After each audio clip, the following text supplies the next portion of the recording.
one of the more popular maps here at HGC. Go with towers. It's really interesting because I almost don't believe my notes. I feel like I need to double check this. I actually, yeah, I'm in the same boat. Towers of Doom for Tempo Storm. They have a losing record on this map, Dreadnought, 4-5. It's not like they're 1-2. They are 4-5. On the other side for Heroes Hearth, though, they're 4-4. So it's not like they're lighting it up. But if you're trying to look at advantages that you could possibly take. Now, the thing is about Tempo Storm, I mean, you look at the way that they've kind of played this battleground. In the past, it was just the full death ball composition that they like to run. They've actually picked up 2 losses since we've come back from the clash on Towers of Doom. They used to just have the death ball composition, use the Dahaka Global, come down, and just run in and dare people to take it. This is like when they went full melee with the Dahaka as like the main tank. Maybe they need to bust out some old tricks. We'll find out here. Game 3's draft about to unfold. Another question we've got to be asking ourselves in the same, kind of vein of thought here is with that off lane, with the Dahaka the priority. In the last game, when Dahaka was a relevant hero, we saw HeroesHearth Esports just ban it first ban. Yeah. And say, well, then you have to commit to the Blaze within your 1-2. But now it's the opposite, because the map selection is actually Tempo. Tempo's in the first pick slot, so they get to be a bit more of a bully if they feel like that is the case. Granted, I don't think Tempo will push the envelope, because if anything, it is their weakness to kind of have. But HeroesHearth is not going to have nearly as many, picks to play with and bully around that off lane. Hanzo first ban, which means that we could potentially be playing around the Phoenix. But what we've seen from HeroesHearth thus far is that priority on Hanzo has not been there. I do wonder with the Hanzo ban if we might get another Tracer this go around. Obviously that Tracer composition in the first game lacked a little bit of wave clear, didn't seem to quite hit the mark. Tomb of the Spider Queen, we look at Towers of Doom, maybe a little bit more. We also have to consider an Abathur, something that we know can come out on the side of HeroesHearth. There's so much to consider that I think Tempo Storm may or may not be prepared for. I say Abathur, I think maybe we get an old school Crowan Greymane. Go for a clone there. There's so much to consider here when you look at the level of these teams and how well they can execute within multiple drafts. The Medivh still does come to mind, though, and Towers of Doom is very much a Medivh, map, if you will. Probably the first map that when he wasn't meta at all, right? Like where you would once in a while see him was on Towers of Doom, typically paired with that Stitches, with the kind of pick composition. Do you miss the Lost Vikings on Towers of Doom? I don't miss any ounce of that. I will be honest, out of the specialist role, there are very few heroes in that area that I go, I like this hero, I love them, I want to see them. Abathur sits on the higher end, and, I asked the question, is it still worth the ban? And HeroesHearth answered quickly with, yes, it is. Are you willing to get the first pick onto this Blaze Tempo Storm? I just don't know if HeroesHearth needs the Blaze at this point. I don't think they do. I think they're just trying to take away the Dahaka play. They're literally just going, we remove one, you keep taking that one, we'll keep counter-picking it, and let's see if you're going to mix anything up at any point in time. And even with that, I think that's a better answer because it makes it less clear on the solution for Tempo. Do you let that go through and trying to find a different answer of your own, and then be like, hey, would you like the Blaze yourself, and then just try and counter it through a different section of the map? They're going to start with the Medivh. I think that's a good start. It was just a few weeks ago. Didn't they run the Medivh comp on this, and that's when Fan was on Medivh, and things didn't quite look? Yeah, I believe not that he played it bad. It was just as a team, it didn't seem to look good. Yeah, no, it definitely, in the world of, to help better provide some kind of idea and context to the word kittywampus, it did look a little kittywampus. So maybe that helps, when you're understanding, like, what does it look like? Yeah. Can you even spell kittywampus, Dreadnought? Is there an actual spelling? There probably is. It's just, or is it just like slang? I have my version, but I don't know. I think there probably is. Is it kitty, like with D or T? I think it's a D. I don't think it's like a kitty, like a real kitty. It's just a kitty, like a child, kid, kitty. Words are hard, man. Kittywampus. Medivh picked up. Saw that play from HeroesHearth. Worked out in game number 1. Going to be picked up here by Tempo Storm. Garrosh still has been a big part of what we see from HeroesHearth. They're going to continue down that path with the Maiev and Garrosh. No surprise there. Lot of threat there within the 4-man. And, I will never say no to an Arthur and Maiev. Personally feel like him and Psalm are number 1 and 2 Maevs. I actually would argue I think Arthlon may be the number 1 Maiev when you're looking at how often, mainly his shadow use actually. I was just talking to our observer Poseidon outside fanboying over it a little bit over our small commercial break as it's very good at how much he manipulates that shadow and kind of really makes teams second guess their positioning. What do we see from Tempo though? Now that they got the Medivh, there's a lot of threat within the 4. You got to be wondering how do you make up for that for yourself? Medivh plus I mean, Johanna, which is that frontliner that you see once in a while. Yeah, the Blaze has got to be something we also keep in mind, but I'm wondering frontline. What do we see that adjustment? The fact that we've seen 2 Johanna games. Johanna has been the least successful warrior that we've had here, I think maybe at all of HGC in terms of like our consistent meta picks. She sits in the 35-ish% win rate. It is a tough time to be a Johanna main right now, and they do prioritize the Blaze. Stukov to pair with it. I think it's just a tough time to be a warrior against Garrosh. It's about the better way to put it, is that Garrosh is so single-handedly just a bully.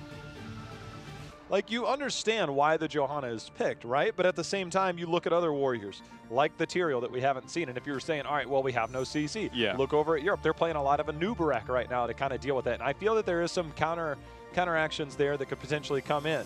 Diablo being hovered right now. We know the old Medivh Diablo composition and Diablo into this style of Garrosh. But with that same thought process you and I have just had, I personally feel like this Diablo ban's really good because it's one of the few maps that Diablo can be high impact. It also goes, hey, we might want a Tracer. Are you worried about that? Maybe ban out the Tracer here for Temple Storm, which we talked about the Tracer bug that they've been maybe feeling in the drafts of game 1 and 2.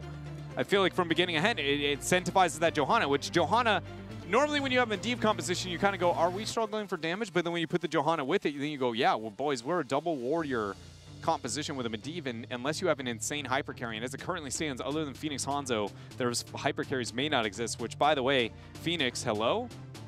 Making it through this draft pretty far. HeroesHearth again. We haven't seen that priority on the Hanzo Phoenix for them yet. And Junkrat obviously does do well against the Medivh portals. See what their damage is going to be. Maybe we hold on to it. There's an outside shot that we get a kind of an old school Cassia. You know, there's not a whole lot. Obviously, Medivh can portal in, but right now there's not a lot that's fearing me. Again, I always need the pop, that follow-up on what's going to get the kill after the Garrosh. Last game was the Chromie, which not necessarily the same synergy, but every time we got the taunt, we had the big Dragon's Breath coming down. Maiev portal, follow-up, maybe we just go Jaina again. I have an interesting question, too, in this rotation. We've seen the Thrall as a match to the Blaze, and I'm going to expect we get another Thrall in this game.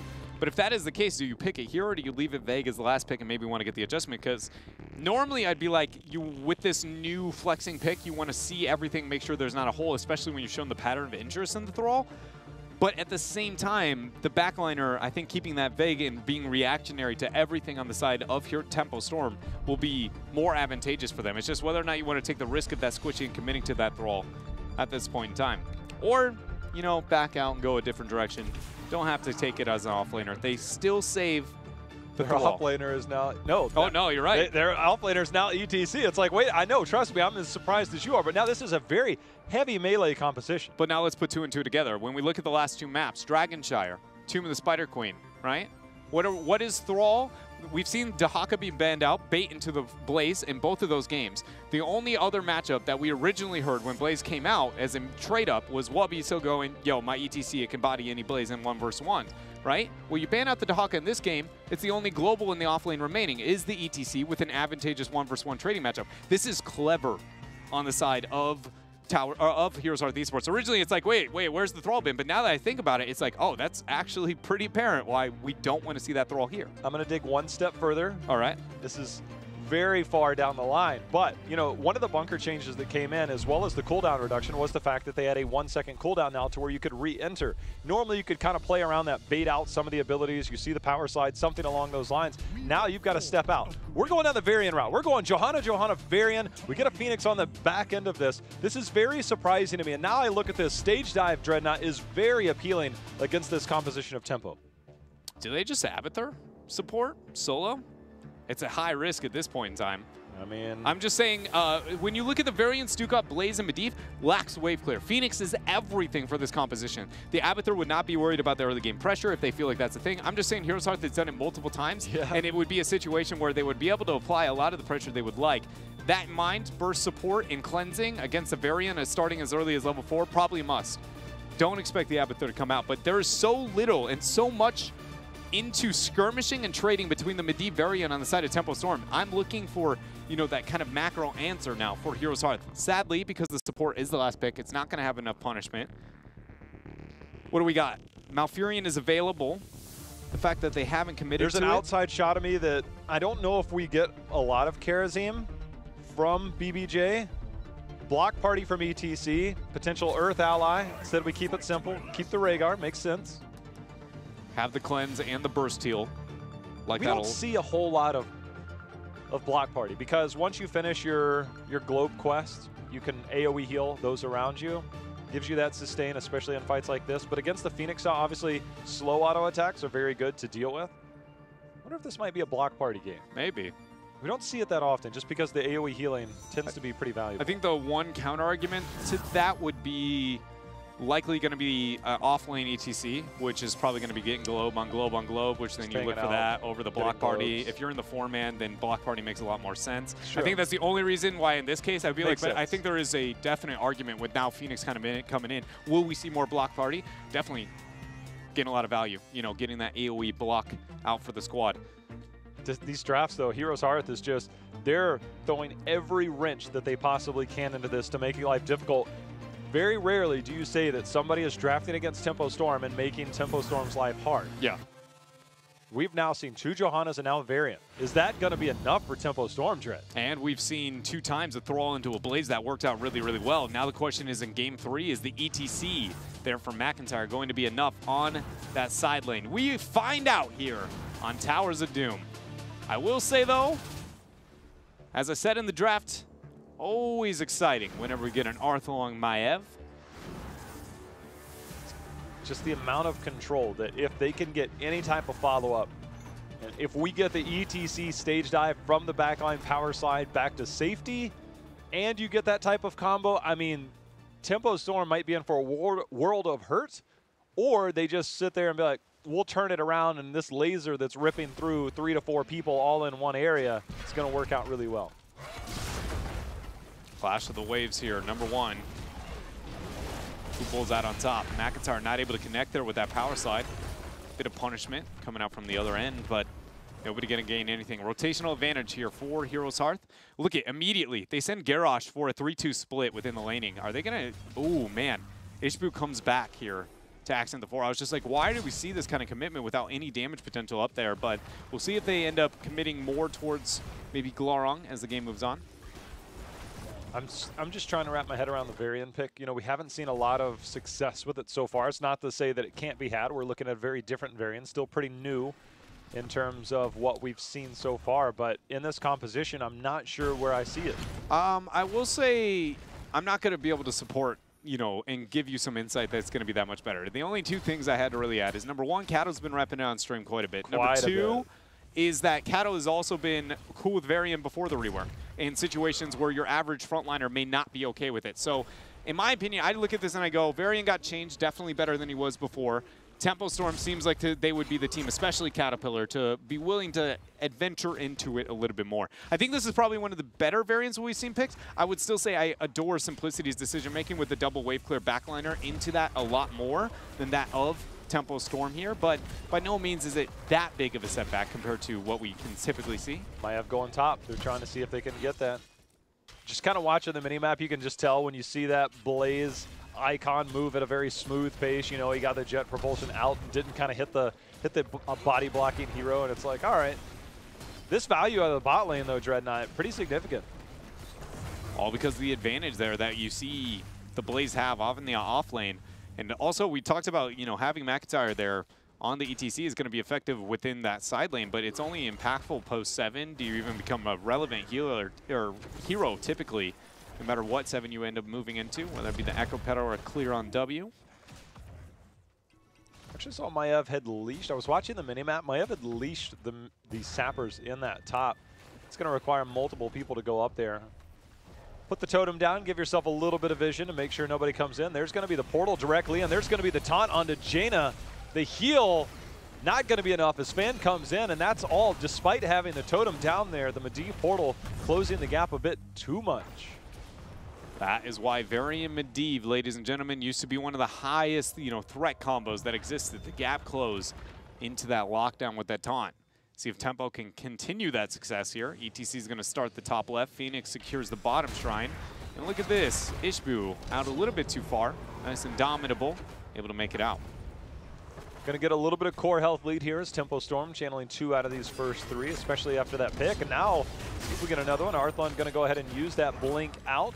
Psalm, however. Good dodge there from Cattle as well. Be able to kite out. Is that a different? We get a different level 4 from Stukov. I'm so used to seeing one good spread, Dreadnought. Top off. Healing pathogens heal over time on its initial target is increased by 50% while they are above 50% health. That is not the norm. It's not the norm. Very much a, what I would like to call probably a win harder, you know, kind of talent. Stay healthy. Yeah, as long as you are above that 50%, then you can increase the value out of it. But if you're suddenly struggling with that kind of all-in damage, granted, I think a lot of that is depending on, wait a minute, nice follow-up there from Hearth to be able to kite over the wall. I think a lot of that is because you do have the Medivh on your team. When you look at the options to stay above 50% HP, when everybody is legitimately protected, you know, for a small period of time, it makes it very easy to remain above 50% HP and then get value there out of that increased HP and healing with that level 4 talent. Still going to go with the increased range, though. Probably standard from this point out here for June. Also get the Lion's Fang build here. Obviously stacking up, getting more healing at level 7. Also doing a bit more in terms of slow and damage on that level 1 quest. So as he completes that, currently sitting at 16 stacks on that one. Globe talents, when you look at Jaina ETC on the other side, 8 globes for Jaina, 11 for ETC on that Prog Rock. Good dismount there for Ishbu. Portal's going to keep the advancement, though, and not going to last long there. Not many opportunities to control your hero. Ishbu trying to kite away, but Psalm tracking it down with that damage. It's another kill here. Tempo Storm is just obliterating HeroesHearth Esports here in game number 3. BBJ trying to kite out, but against a Medivh, nowhere is safe. And in case anybody was wondering, why has Medivh been banned in North America for such consistent amount of time? I think that you're getting a pretty good clinic here from Tempo. Nowhere can you hide. Nowhere is a safe place to exist.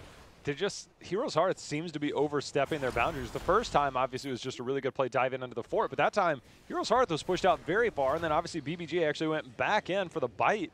It's like, I don't know if that's going to help much. He ended up dropping as well, so now we're looking at a full level lead. Core health continuing to fall as well, considering they just obtained that bottom bell tower.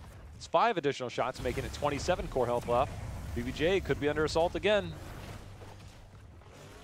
No heroic choice yet for Fan on that Medivh. I want to know if we're going to see, I feel like it's going to be the Polybomb. It's been the go-to for a majority, you know, especially out of EU. Trying to see if there's a major argument for the ley line, but I can't see one. They went ley line, yeah. I guess you could make the argument for the isolation, right? You get the portal in, target one person, everybody funnels in, ley line in the back line. Because typically Polybomb is when you want to kill the person, you know, you're crowd controlling itself. Ley line is whenever you want to stop the advance of everybody else. Didn't really think about that too much, and now that I do, it might make that look a lot more difficult for HeroesHearth. More difficult than it already has been, as we see another kill there. Put down the spray, let them know you were here. Tempo Storm, Dreadnought, has all of a sudden just flipped a switch. Again, I wasn't sure how I felt about the draft in particular, but we finally hit level 10. And that's kind of the big moment of like, all right, we've got to turn this around. You've got the ETC. You've missed out on a lot of soak. You get the stage dive. You get the global. But is this too far to come back? Find out. Ishbu, he's aggressing here, has the opportunity to taunt. We see the stage dive coming in too. Power slide going to land onto June. The taunt immediately after. Body blocks coming in, but the knockback. Oh my, that was so close, but the groundbreaker's enough to get the kill there. Confirmed for HeroesHearth Esports. McIntyre, that knockback was half a second away from being able to save June. But they keep together. Taunt goes out, 2-man tether. Fan's going to be able to keep somebody up here for sure. BBJ, can he get there in time? He lands the Ancestral as well as gets the heal.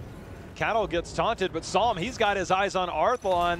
The scanner got interrupted because of the Roach challenge. He gets the kill. Oh my goodness. And for anybody going, oh no! Oh gosh, for anybody going, yo, their Vault would have kept him alive. Vault actually cannot dodge all the shots there. He's trying to get to the escape onto that portal, but he's just getting body blocked and tossed around. HeroesHearth Esports uses the teamwork and power of friendship, saying, holding hands, saying, Red Rover, bring Glorong over, boys. They hit level 10, Dread, and they could not have pulled the trigger any quicker. The minute 10 came in, you saw we got the taunt initially against HeroesHearth, but then Ishbu's like, hold on, wait a minute, I got a taunt. They used the stage dive. They used a lot. The lurking arm is down, but the amount of damage that's going out, there's the stage dive onto the backside, Dread. They're going to get it on to Psalm for a moment, but Crowan has absolutely no mana. The Welly now kiting out with the rest of them, able to get the slow. Fan ends up dropping there. He's got a portal in a moment. There goes the Leyline seal along with that teleport from Psalm. McIntyre, without any mana, he actually gets the knockback and ends up saving Crowan for a moment with that into the fray. But the portal going to cut off the escape here. Cattle able to get the kill, and Ishbu quickly following here. 2 members of HeroesHearth down. Tempo, can they get a third? We're turning it around. They're going to dive under here. Should be enough. There's going to be the taunt. That's going to be the takedown. The salvo goes, well, the salvo got interrupted again. Once again, gets interrupted there by Arthlon with that cage, or at least the tether that time. The bunker eating the shots. No minions here, so Cattle looks like he's going to be wearing the shots for now, but that should be enough as Perry blocks 1. We're going to have the rest of Tempo Storm move forward, take control again, and the timing on this is pretty impactful. We got double altar phase coming up now. Double altar phase for Tempo Storm, plus that bell tower being converted, should be 10 shots, setting HeroesHearth now down to 12 HP on that core. You can see the method which HeroesHearth has a way back in it, but Tempo Storm, despite going down in the middle of that, you know, the invade from HeroesHearth, the lurking arm and everything was a bit ambitious. There's going to be Cattle. He's pulled in, and Domital's used in. Comes the stage dive. Flailing Swipe Force. BBJ actually flanks, but look at that Medivh portal from above, saving the day here. Tempo Storm take it and say thank you for the initiation. Easy way out. See if that buys them enough time to come over here. There's no minions here, but now Fan and team, they're moving forward. Psalm very far forward against Arthon, who is a bit low. Now, all of a sudden, the portal's bringing in the rest of Tempo Storm. They'll be able to clear out these minions and maintain control of this bot lane. ETC has finally made his way back here up on top to try and help with the, you know, kind of split push of the stage dive ETC. We haven't gotten to see much of this in this game, but at this point, I mean, HeroesHearth is so far behind, I don't even know if it's really going to be that element for them to gain the upper hand. Maybe if we can see them kind of throw minion wave after minion wave up there, whittle away at it, and get it converted over, they might be able to buy time. But every time any focus is put towards top, Tempo waste no time, take the sappers. And Blaze is top, but so is Maiev, so they can't even contest down here to even take a look at things. And Medivh constantly scouting out the Garrosh. You can just, I mean, if you're a fan of mini-maps, I mean, you can just watch Garrosh and there's like a little red circle kind of hovering around, underneath, or anywhere near him, and that is the Medivh. He is constantly there. Stuck on you, man. 12 seconds out from a triple altar phase. Could be lethal here for Tempo Storm. All they need, well, it would need all could three. Get double and a boss if they end up getting, they need all 3, double and a boss. We're going to see, as we see that of Tempo Storm, they're on the retreat. June starting the channel. He's not going to get there. Water Elemental is out. ETC has confirmed. Let's see if he gets the stage dive. There it is on the backside, Trey. Yeah, he's going to stage dive onto June. Flailing Swipe's not going to land there, but Arthlon is now going to be the focus. 2-man power slide. The tether onto June. The damage is going to be real, and they get the kill, but Ishbo is the focus. He gets the Ancestral Healing after that Groundbreaker. 3-man jet propulsion coming out from Glarong, but Phoenix ends up dropping because Arthlon tracking it down there on the Maiev. Now Crowan is focusing onto Glarong, trying to get the peel, trying to buy time, but they will not let him get to that portal. Even the Warden's cage to stop the retreat here of Tempo Storm. Jet propulsion goes through. Cattle gets knocked back. He will be the focus. 3 for 0 here in terms of kills in favor of HeroesHearth.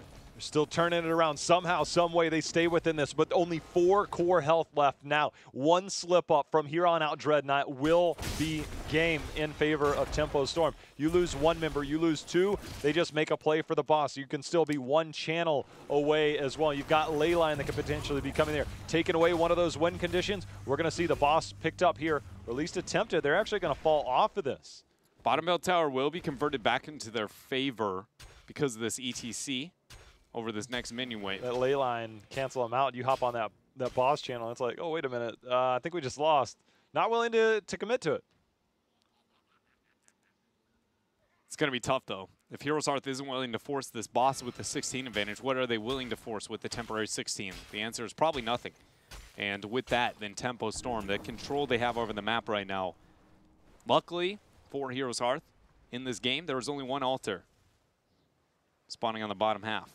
The fact that Medivh has kept an eye on Garrosh and things like that, you can see Cattle here. The Sappers are going to spawn soon. If they continue to keep an eye on that, let's see if anybody can sniff it out. But we've got 30 seconds now. This could be the deciding altar. Varian and team, they're going forward, seeing if they can find a pick here, see if he can get the taunt. So there's the portal. There it is, Dread. On to Arthlon. He has a Volta if he can make it out, but he gets silenced. There's the Ancestral after the cleanse coming out from BBJ. Now Caterpillar in a tough spot. June seems to be the focus as he gets ground broke. Gonna be a bunker there for Tempo Storm. People. Do we get a taunt? There's gonna be a big taunt onto multiple people. The Warden's cage goes down. That's gonna be Stukov first to fall. Glaurung and team, they're trying to retreat. They keep getting pulled back in. Is it enough to get another kill? McIntyre and team. Cattle makes his way out. As does Psalm with almost no health left, Dread. And they end up getting that one kill necessary. Great job there from BBJ. He is the only reason Arthlon did not end up getting one shot with that cleanse Ancestral. And he ends up saving the game here for HeroesHearth Esports. Cattle gonna look to interrupt McIntyre, not give this one up too easy as the Sappers were picked up for HeroesHearth. Channel number 2. But Arthlon's here. Arthlon's here. Cattle's got to be careful. There's going to be the tether. He's going to get pulled back in. That's going to be Cattle going down. Although he's protected for the moment, doesn't make it through the portal. That is a huge pickup for HeroesHearth, Dread. That is absolutely colossal. Cattle way too far out there, relying a lot on Medivh to be able to get the retreat. And now for the first time, HeroesHearth is going to find themselves with a bell tower advantage over Tempo Storm. But the core HP still so heavily stacked against If they them. hold on to this, though, Dread, there's only 3 shots. Even if an altar is given up, the boss is still a win condition. You can see they're going up there. Garrosh has constantly been keeping an eye on this. Ishbu, though, he might be on an island. Ishbu needs some help here. The team's rotating up. There's the taunt. Look at the portal out. Glau stuck on the bunker, He's by Dread. himself. He can't make it out. No way. Jet propulsion escape. They get the staggered death again. And look at that. Waste no time. Make the rotation up. Start the boss. 42 seconds where Tempo Storm is going to be down a man. And during this time, they have to make the rotation to try and convert that bell tower. HeroesHearth might even stop them from making that happen. We'll see if they want to answer to that or pressure top. But this HeroesHearth, they're getting every small thing they can to kind of eke back into this game. But by no means is it an even game. It's not close. It's still not close. I mean, we're almost to 20 on the side of HeroesHearth. I don't know if they can necessarily confirm 20 in the meantime. If they do, obviously it buys them a little bit of time. 30 seconds though, however. Tempo Storm still just one pick, one kill away from potentially opening this game up and then channeling that altar, winning this game. HeroesHearth, the momentum is definitely on their side. Tempo Storm, let's see if they can hold. Glaurung has now spawned on that Blaze. Dread, we're 15 seconds away. Sappers going to be picked up here for HeroesHearth Esports. 20, nowhere to be found here for HeroesHearth. Maybe if those Sappers went in and converted the bell tower, they could claim it for themselves, but that is the only case. ETC yet to get the stage dive in. Watch June, though. That is where every stage dive has been this entire time. On to him. Ishbu starts the channel. Portal number 1. Cattle's going to go in with the taunt. Lurking arm combo going to be used. Stage dive comes in. Arthlon trying to get the flank from up above. Going to get that collapse in. Throw down the Warden's cage and stop the retreat. There's the bunker. June There's the taunt. 2-man taunt. They get the 2-man taunt, but they don't get the kill. They end up getting to the portal. They're going to make it out there with the lurking arm. Look at Psalm. Gets the teleport away. Ishbu and friends start the channel. BBJ on that Rhaegar. Locks it in. 4 shots down to the core of Tempo. Now setting it to 15.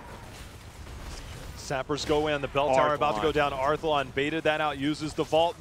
Minions are following. They're not going to be able to confirm this bell tower. Let's see if they siege up on this. Sappers are available right beside them. They're also very close to 20, which also gives them another advantage. In Tempo Storm, I don't know if they can make it to 20 before the next altar phase. It is absolutely a must for HeroesHearth Esports to convert this bell tower. You have to convert Takes away a win condition. It very much, not only does it do that, but you just need to find a way to make sure that when Glaurung's back in the battlefield, Tempo Storm doesn't get to force whatever fight. You're still 11 shots away from anywhere near even. They get the bell tower conversion. They're going to have the Sappers. How much do they use to convert these over to a couple of shots? Tempo is going to meet up here. Throw out the Lion's Moth. There's the silence.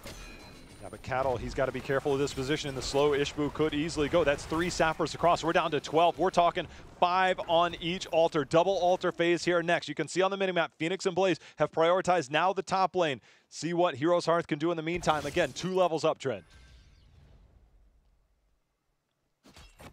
Tempo Storm going to put their focus and attention towards this top half with these Sappers.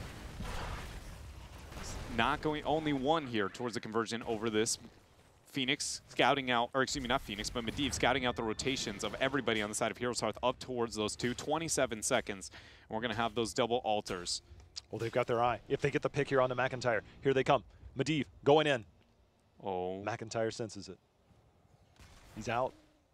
I mean, that could have been the deciding factor. Getting that one pick is all that's needed. This is not Tempo's got to concede this. Yeah, it's not a win condition, though, for HeroesHearth. Those sappers very much could be. This is it. Double altar will put Tempo Storm down to 2 core health. And they're going to convert it in time. Oh my, Tempo Storm now behind in core HP in this game. They're going to go to the top bell tower. They get it converted into the favor, but the sappers are going to start. And those sappers are a win condition when they make their way in here. And they're going to have 20-tier advantage. Tempo Storm, this could be their last stand. Dreadnought, HeroesHearth is up 2-0 in this series. Can they all in on this? They've got Arthalan, they've got Maiev, they've got Garrosh. Stukov and Leyline Seal, are you kidding me? It's so hard to move into this, J-How. Let's be real here. I agree with you, but this is two sappers past the wall of death? Could be. Here we go. HeroesHearth, can they make it happen? Can they get the 3-0 against Tempo Storm? Stage dive going in, instantly creating space. There's going to be the taunt. There's going to be the knockback. Sappers move up. The lurking arm is already down. Can they get Shot the disrupt? Shot two, they did it! They take out Tempo Storm 3-0 in the greatest comeback you have ever seen here on Towers of Doom.